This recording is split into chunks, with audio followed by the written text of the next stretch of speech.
the fat daughter left to die in the snow, until the alpha vampire wrapped her in his arms. The trees groaned under the weight of ice, their skeletal branches stretching like frozen hands toward the gray sky. In the heart of this winter wasteland stumbled Ilara, the youngest daughter of a minor noble house.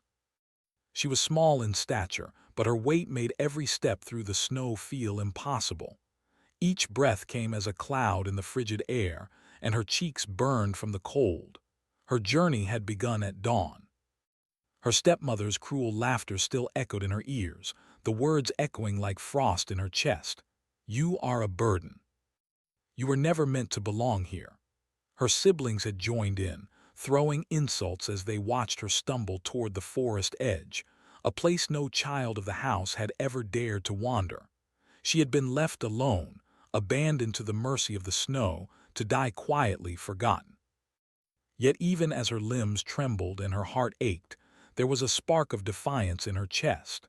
She had survived the cruelest nights of her life before, when she had been ignored, laughed at, or scolded for her size. And now, though the cold was so fierce it seemed to pierce her very soul, that spark refused to die. Ilara wrapped her arms around herself, trying to find warmth where there was none. Her mind wandered to memories of her mother, a gentle woman who had died when Ilara was still small. Her mother's touch, her laughter, and her kindness were like distant stars now, flickering and fading in the darkness. Ilara whispered her name to the wind, hoping it would carry some of her fear and sorrow away. "Mother, I'm scared." The forest seemed to respond. Shadows moved beneath the trees, silent, deliberate. The snow muffled all sound except the creaking of the trees and the whisper of the wind.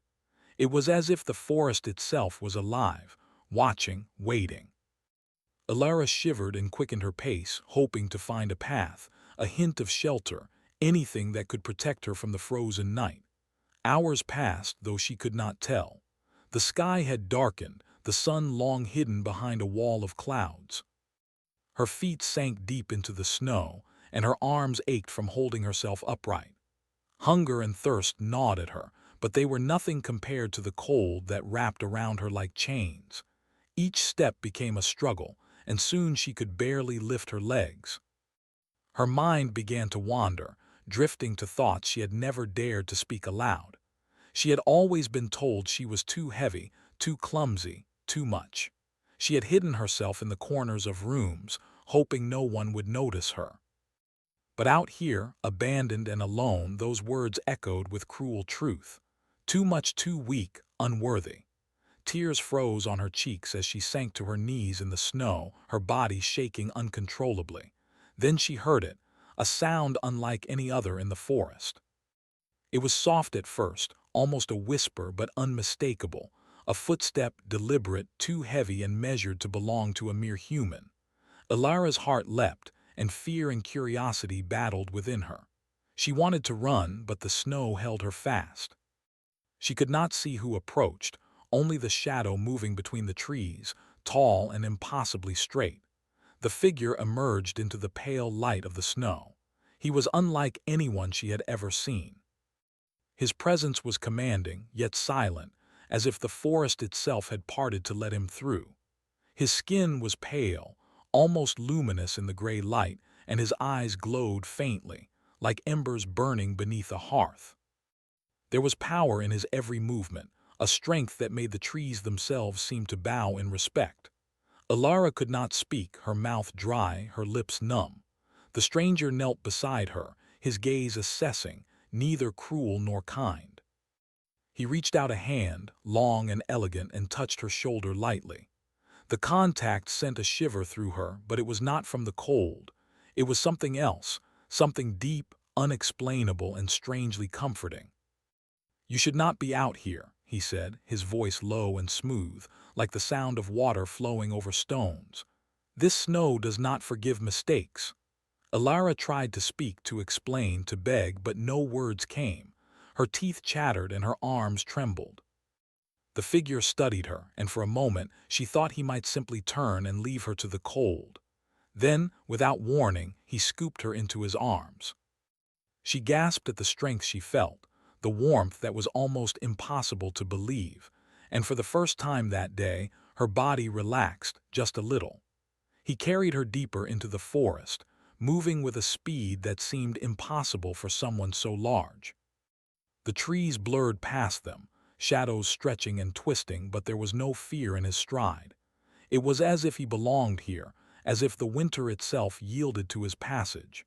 Eventually, they reached a place that seemed untouched by the harshness outside. A hollow in the forest, hidden beneath ancient trees, glowed faintly with a light that did not come from the sun. It smelled faintly of earth and age, of something old and powerful. The stranger placed her gently on the ground, and she felt the warmth of his body recede, leaving her with a strange mixture of fear and longing. "You are safe for now," he said, "but this is only the beginning." Alara blinked up at him. There was no mask of cruelty on his face, no sign of weakness. Just eyes that seemed to see her completely, her body and her soul, her fear and her strength. She had never been looked at like this before, never truly seen. Her chest tightened with emotions she could not name. Who are you?" she whispered. Her voice was hoarse, barely audible over the wind. "I am Kale," he said simply. "And you, Alara, were not meant to die in the snow. Not tonight, not yet." His words were like fire and ice at once. She felt the warmth of his presence in her chest, and yet the cold of the forest seemed to press in around them. Questions tumbled through her mind. Why had he saved her? Why did he care? And most of all, what did he mean by not yet? Kale did not answer her questions. Instead, he motioned for her to follow him further into the hollow. The ground rose beneath them, forming a natural shelter, as if the earth itself had bent to his will. He stopped before a carved stone doorway, ancient and covered with moss, and gestured for her to enter. Inside, the air was warmer, heavy with the scent of candle smoke and old wood. Shadows danced across the walls, cast by flickering flames that seemed almost alive. Alara's eyes widened. She had never seen a place like this. It was beautiful and terrifying all at once, filled with power and secrets. Kale watched her carefully. "You must rest," he said. "The night is long, and the world outside, it is not kind." Alara sank to the floor, her exhaustion overwhelming her. She wanted to ask him questions, to understand who he was, to plead for answers about why she had been left alone. But the warmth of his presence and the sound of his voice lulled her into silence. Sleep claimed her before she could even begin. As she drifted, she felt his eyes on her, unblinking and watchful. There was a strange tenderness there, hidden beneath centuries of solitude and power. For the first time, Alara felt that perhaps she had been wrong all along, that she was not weak, not unworthy, not invisible. The snowstorm raged outside, but inside this strange sanctuary she was safe. For now. And yet a shadow lingered at the edge of her thoughts, a warning whispered by the wind. "Not all who are saved wish you well." Alara awoke to a faint glow that filled the hollow, soft and golden, yet not enough to chase away the shadows. She blinked slowly, her limbs stiff from the cold of the snow and the strange warmth of the stone floor. For a moment, she could not remember where she was, until the memory of the forest, the snow, and the figure who had carried her flooded back. Kale stood nearby, motionless, watching her with eyes that burned like the embers of a hidden fire. His presence was immense, yet there was a calm authority about him, the kind that demanded attention without the need for words. Alara shivered, unsure whether to be afraid or comforted. Perhaps it was both. "You are awake," Kale said, his voice low and smooth. "Good, the night is still long." I don't understand," she whispered, her throat dry, her lips chapped. Why did you save me?" Kale did not answer immediately. He tilted his head, studying her as if weighing her worth. There was a pause, silent and heavy, filled with the unspoken weight of centuries. "You have a fire," he said finally, "a stubbornness that refuses to be snuffed out. Few possess such strength, even among humans. It is rare and interesting." Alara's heart beat faster at his words, though she did not understand why. Strength. She had always thought herself weak, a burden to everyone around her. And yet to hear someone call her strong, it was a small spark of hope in the frozen darkness. Cale moved closer, his steps silent on the stone floor. "You should not speak much," he warned. "Energy is precious. The forest outside, it takes what it can. And there are those who would take you if they found you alone." Alara's eyes widened. "Take me?" Cale's gaze darkened. "There are creatures who hunger for life and others who claim what is not theirs. You are not safe in the world outside these walls." "Not tonight, perhaps not ever." The words chilled her more than the snow had ever done. She swallowed, trying to summon courage. "And what about you? Are you one of those creatures?" Cale's lips curved into the faintest smile, almost imperceptible. "I am what some would call a protector," he said. "I am the keeper of this forest. I guard it and those who seek refuge here. For reasons that will become clear, you are now under my protection." Alara's mind spun. She had never heard of a protector like this before, a man or something more who carried such power and presence. And yet, despite his authority, there was a softness in the way he watched her, a patience she had never known. Days passed in a strange rhythm. Cale taught her to move quietly through the hollow, to read the shadows and the whispers of the forest. She learned which stones hid safe footing, which trees could shelter them from the bitter wind, and which corners held secret dangers. Every movement was a lesson, every step a challenge. Alara began to discover something she had never known about herself. She had a resilience born from years of neglect and cruelty. Each time she stumbled, she rose again. Each time fear gripped her heart, she found a small spark of courage. Cale watched her silently, approving in ways he rarely expressed. "You adapt quickly," he remarked one night as she practiced moving silently across the hollow.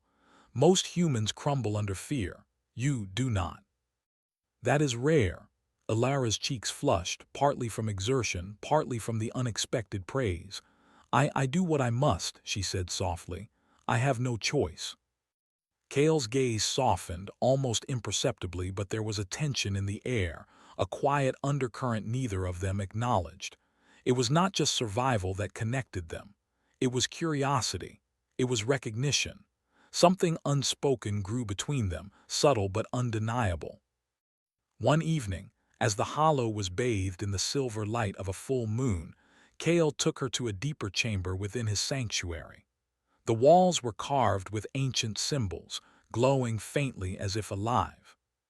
Strange artifacts rested on pedestals, crystal vials filled with unknown liquids, aged scrolls that whispered of forgotten lore, and weapons crafted from metals that shimmered unnaturally. "This place holds the history of the forest," Cale said, his voice low. "It is older than the kingdoms, older than the humans who live beyond the mountains. It holds power, knowledge, and danger." Alara's eyes widened as she stepped closer, her fingers brushing the smooth surface of a crystal vial. "Why show me this?" she asked. Cale's gaze met hers, intense and unwavering. "Because you are not just a girl abandoned in the snow. There is something within you, something that matters to the balance of this place. You have a role to play, whether you know it or not." The words sent a shiver down her spine. Her heart pounded with both fear and excitement. Could she be more than the burden she had always thought herself to be? Could she truly have a purpose beyond the cruelty of her family and the cold of the forest?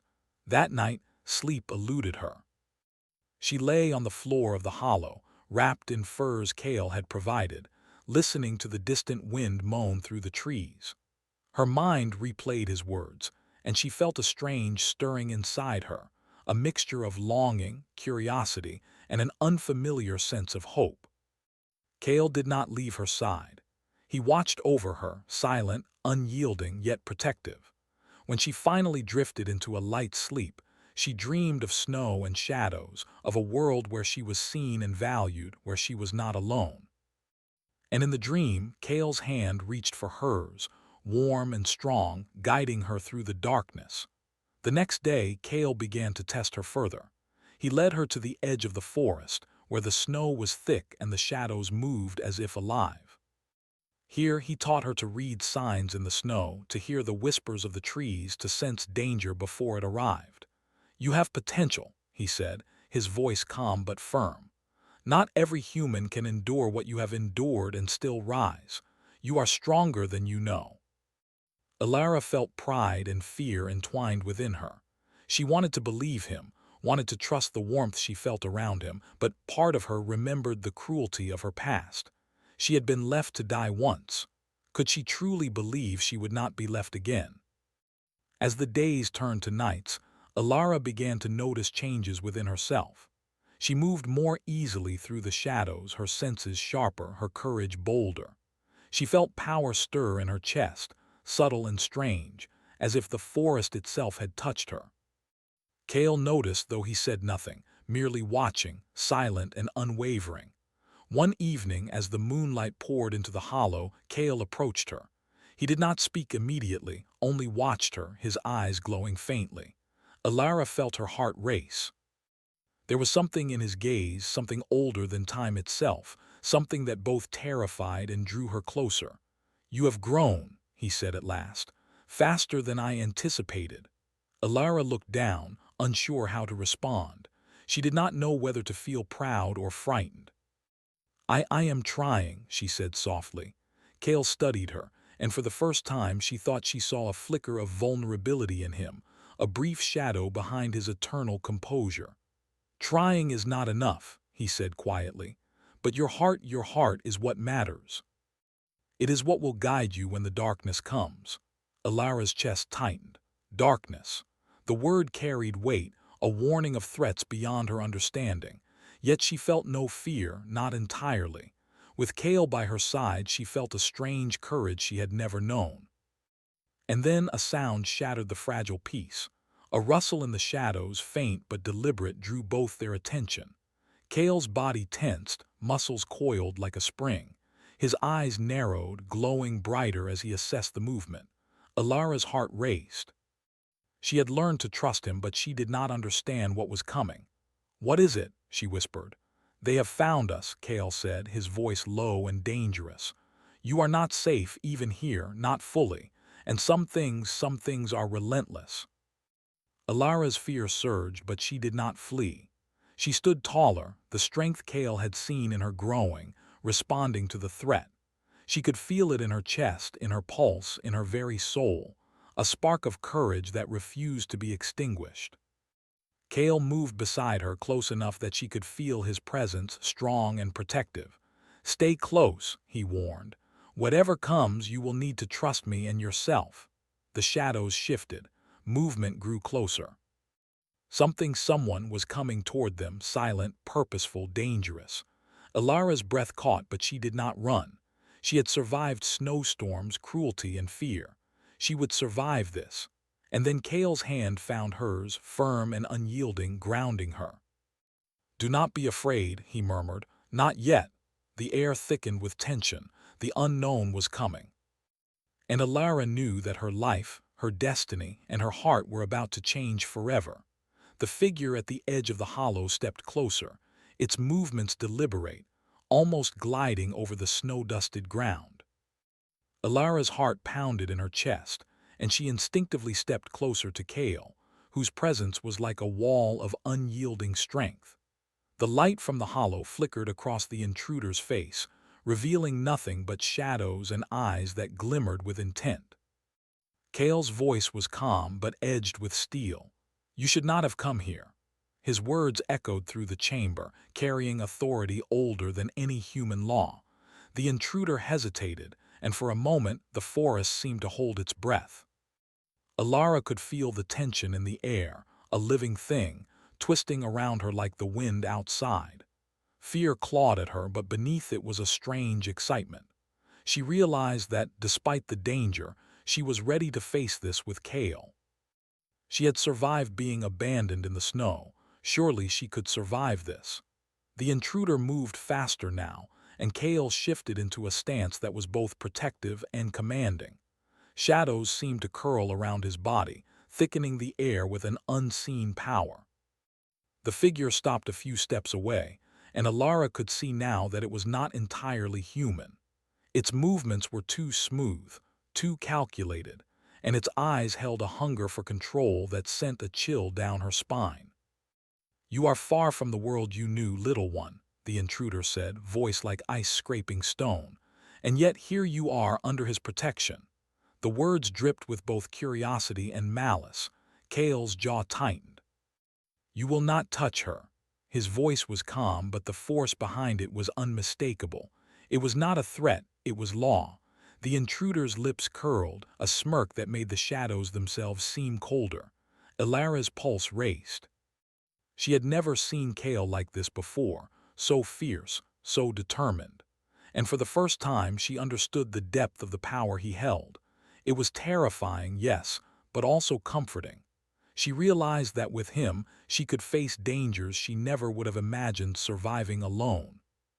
The intruder lunged, and the air around them seemed to shiver with movement. Kale intercepted effortlessly, blocking the attack and responding with a speed that blurred the line between human and something beyond. Alara watched, breathless, as the two figures moved in a dance of shadow and strength. Each strike and parry carried the weight of centuries, the rhythm of beings who had lived far longer than she could comprehend. "Stay back," Kale warned, his hand brushing briefly against hers to guide her behind him. "You are not ready for this yet." Alara nodded, though her heart ached with a strange urge to help, to prove that she was not merely a bystander. But she understood his words. For now, her role was to trust, to observe, and to survive. The clash ended as abruptly as it had begun. The intruder retreated, disappearing into the shadows of the forest with a whispered threat. Kale's shoulders relaxed slightly, though his eyes never left the darkness where the figure had vanished. "You are learning," he said, turning his gaze to her. There was a quiet pride there, subtle but undeniable. Not just survival, courage, presence, understanding. Alara felt her chest tighten. I am trying," she said softly. "I want to be strong enough." Kale studied her, his expression unreadable, but his eyes betrayed something that rarely appeared: hope. "You are stronger than you know," he said finally, "and you are not alone." Not now. The following days were filled with lessons, both subtle and intense. Kale guided her through the deeper reaches of the forest, teaching her to move with silence, to feel the life around her, and to understand the magic that pulsed through the ancient woods. She learned to sense danger, to read the patterns of shadows and whispers, and to trust her instincts. At first, it was overwhelming. She stumbled, failed, and doubted herself, but each time Kale's presence steadied her. He did not coddle her, but he did not scorn her either. He was a teacher, fierce and demanding, yet patient when it mattered most.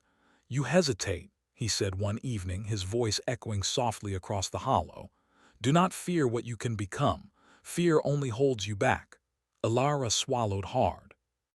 "I am afraid," she admitted, her voice barely above a whisper, "of failing, of being left again, of what might come."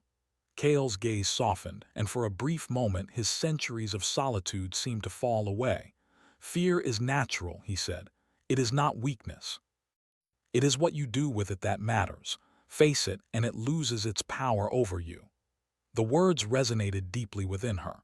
She had been shaped by fear her entire life: fear of rejection, fear of cruelty, fear of being unwanted. But Kale's presence offered something she had never known: a sense of possibility, a promise that she could survive and even thrive despite everything. One night, the forest grew quiet, unnaturally so. Alara and Kale moved cautiously through the hollow, following a faint, flickering light. The source led them to a small glade, where snowflakes shimmered like crystal, and the air was thick with ancient magic. At the center stood a stone altar, covered with symbols she could not understand, glowing faintly in the moonlight. "This is a place of power," Kale said, his voice reverent. "It holds knowledge and secrets older than any kingdom. Here, you will begin to understand what lies within you." Alara approached the altar, her heart pounding. She felt a warmth in her chest, a strange stirring that seemed to respond to the magic around her. Her hands hovered over the symbols, and the moment she touched them, a pulse of energy ran through her. It was not frightening. It was exhilarating, like a spark catching fire. "You feel it," Kale said, watching her closely. "The forest recognizes you. You are part of something greater, something older than yourself, and soon you will need to embrace it." Alara's chest tightened with a mixture of fear and wonder. "Embrace it? What if I cannot?" "You can," Kale said firmly, "because you are stronger than any obstacle. Stronger than fear, stronger than the past that haunts you." Their bond grew deeper in the days that followed. Alara began to understand that Kale's power was not just physical or magical. It was rooted in his understanding, his patience, and the quiet strength that came from centuries of life shaped by loss and responsibility. And she realized, too, that her own growing strength was tied to him, not because she depended on him, but because he had shown her that she could trust herself. One evening, as the moon bathed the hollow in silver light, Kale led her to a higher ledge overlooking the forest. The trees stretched endlessly, shadows shifting in the gentle wind. "Look," he said softly, "the world is vast, full of beauty and danger alike. You are small in it, yes, but you are not insignificant." Alara's eyes filled with tears, not of sorrow, but of realization. For the first time, she saw herself not as a burden, not as a failure, but as someone capable of strength, courage, and perhaps even love. She looked at Kale, and the distance between them seemed smaller than ever before, bridged by trust, respect, and a fragile but growing affection. But the peace was not meant to last. From the shadows of the forest, a distant howl pierced the night, chilling the air and echoing through the hollow. Kale's expression hardened, his body tensing like a coiled spring. He moved swiftly to stand in front of Alara, shielding her from the unseen threat. "They are coming," he said, his voice low and fierce. "The one who claims what you are will not give up easily." Alara felt fear surge, but it was tempered by a new resolve. She had survived abandonment, snowstorms, and cruel words. Now she would face what came with Kale at her side. Her heart pounded, not with terror, but with determination. Kale's hand found hers, firm and grounding. "Trust me," he whispered, "and trust yourself. What comes next will test you both, but I will not let you face it alone." As the shadows grew deeper, the forest alive with the sound of approaching danger, Alara understood something profound. Her life was no longer dictated by fear or cruelty. She had a protector, a teacher, and perhaps something more. And she had discovered a strength she never knew existed within herself. The night closed in, thick with tension, as the sound of movement approached. Alara's pulse quickened. The next moments would change everything: her life, her heart, and her destiny. The figure in the shadows stepped into the light, and Alara's breath caught in her throat. It was tall and commanding, yet there was something unnatural in its movements, as if it were neither fully human nor fully beast. Its eyes glimmered with a dangerous intent, focused entirely on her. Kale stepped in front of her, his presence a shield of power and authority. The air around him seemed to thrum with energy, thickening as if the forest itself were holding its breath. "This ends tonight," he said, his voice low, unwavering. Alara could feel the centuries of strength in it, the weight of countless battles and relentless vigilance. She gripped his hand, feeling the warmth of his skin and the firm reassurance of his hold. Her heart raced, not with fear alone, but with a determination she had never known. She had survived abandonment, snow, and cruel words. Now she would face this moment with the strength she had discovered within herself. The intruder moved closer, circling like a predator sizing up its prey. Kale's eyes never left it, his body coiled and ready. Shadows swirled around them, responding to the tension, bending and twisting as if alive. Alara's pulse quickened, but she did not let fear control her. She had learned from Kale, learned to trust not only him but herself. "You should leave," Kale said, his voice carrying the weight of command and warning. "You will not take her." The intruder laughed softly, a sound that sent shivers down Alara's spine. "You think you can stop me?" it hissed.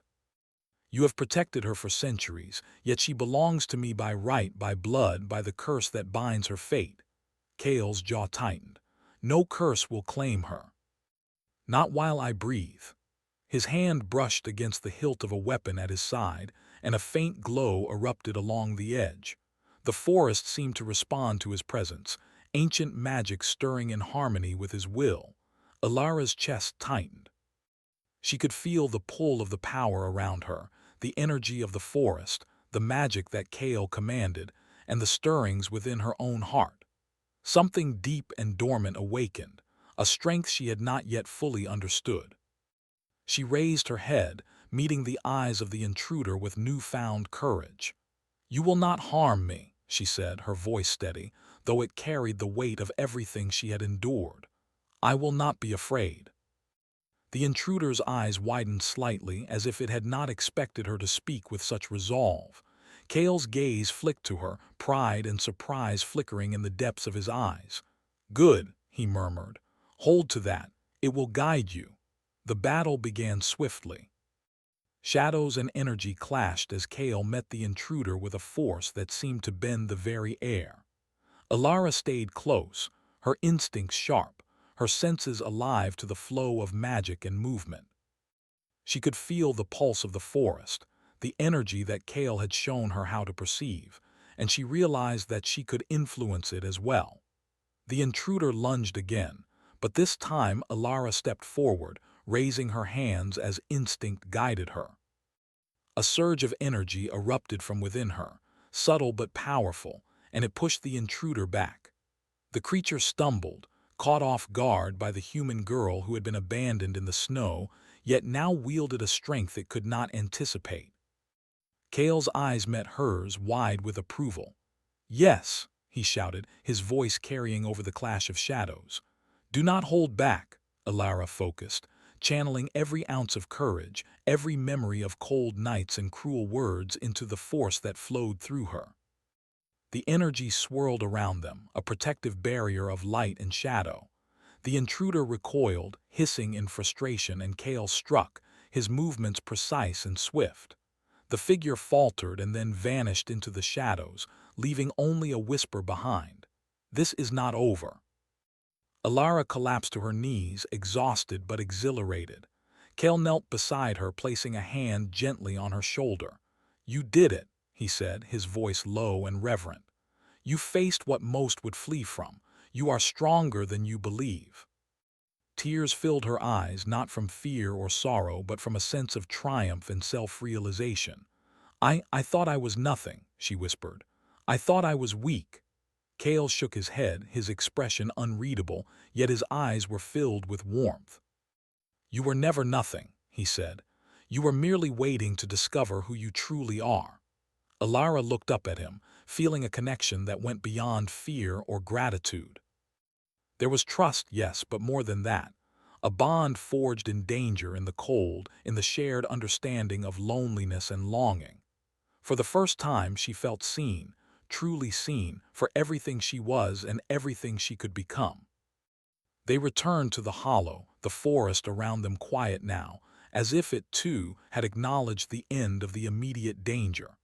Kale led her to the chamber where she had first awakened, and for a moment they sat together in silence. The firelight flickered across the walls, casting shadows that danced like memories of the past few days. "You have changed," Kale said softly, "not just in power but in spirit. You carry yourself differently now, with courage and understanding. That is more important than anything else." Alara nodded, feeling the truth of his words. She realized that she was no longer the girl abandoned in the snow. She had faced fear, danger, and despair, and she had emerged stronger, braver, and more alive than she had ever known. Kale reached out, brushing a stray lock of hair from her face. "Do not doubt yourself," he said quietly. "Not now, not ever." For the first time, Alara allowed herself to relax completely in his presence. She leaned against him, feeling the warmth and strength of his body, and understood that this bond, this connection, was not about fear or control. It was about trust, protection, and something deeper, something that had been forged through shared trials and unspoken understanding. "Thank you," she whispered, "for saving me, for showing me who I can be." Kale's eyes softened, and for a fleeting moment the centuries of solitude and pain seemed to fall away. "No," he said gently, "you saved yourself. I only showed you the way, the courage, the strength that was always within you." Elara closed her eyes, letting the words settle in her heart. She felt a sense of peace, a quiet joy that she had never known. The snow, the cold, the cruelty of the world, all of it felt distant now, replaced by warmth, trust, and the knowledge that she was no longer alone. The night stretched on, calm and quiet. Outside, the forest whispered its approval, the wind soft and gentle against the stone walls of the hollow. For the first time, Elara felt the weight of loneliness lift, replaced by a sense of belonging, of home, and of purpose. Kale remained beside her, silent but present, a guardian and companion in a world that had once been merciless. And as she rested against him, she knew that whatever the future held, whatever dangers or challenges might come, they would face them together. The forest was still, yet alive with magic, its shadows no longer threatening but protective. The curse that had loomed over her life, the darkness that had once sought to claim her, had been challenged and diminished. And in its place was something new: hope, strength, and the unspoken promise of love born from trials and endurance. Elara opened her eyes and looked at Kale. The firelight danced in his gaze, and she saw something she had never expected. Not just power, but a quiet vulnerability, a willingness to trust and to protect. For the first time, she understood that love, true and deep, could emerge even in the darkest places, even from the coldest nights. Kale's hand found hers again, holding it firmly, yet gently. "You are yours now," he said, his voice almost a whisper, "and I am here always." Elara felt a warmth spread through her chest, a mixture of relief, joy, and newfound courage. "And I am here," she replied, her voice steady, "with you." The snow continued to fall outside, silent and pure, covering the forest in a blanket of silver. Inside the hollow, two hearts, once shaped by fear and abandonment, now beat in quiet harmony. The trials had forged them, the darkness had tested them, and the shadows had revealed their strength. And as the first light of dawn began to touch the edge of the forest, Elara and Kale stood together, wrapped in the quiet power of their bond, ready to face whatever the world would bring. They were no longer alone. They were no longer lost. And for the first time, they were free.